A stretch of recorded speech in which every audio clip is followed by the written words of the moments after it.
In 1987, at the age of 3, I met a hibachi chef, and he said to me, "Son, you are the great white ebashuta," which in Japanese means shrimp shooter. That moment is when I decided to become a professional chef.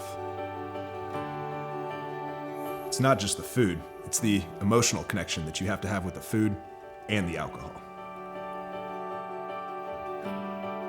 Now, this is the first time I've ever done anything like this. I've always felt that I was just better than any other chef that's come before me. I have better knowledge, better skills. I am the giant whose shoulders they stand upon.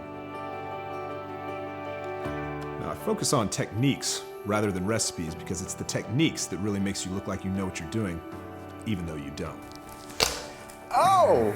Shot taking, for example, is a surprisingly challenging task, even for some professional cooks. Not enough shots, and it could disrupt the emotional connection that you have with the food later on. Yes! Yes! Now, all of these techniques are achievable if you listen to your master.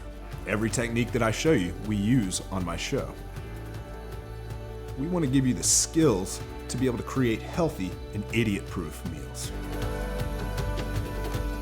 So chopping is a key component to any dish. You can fool any commoner with knife skills and make it look like you've been a professional chef for years.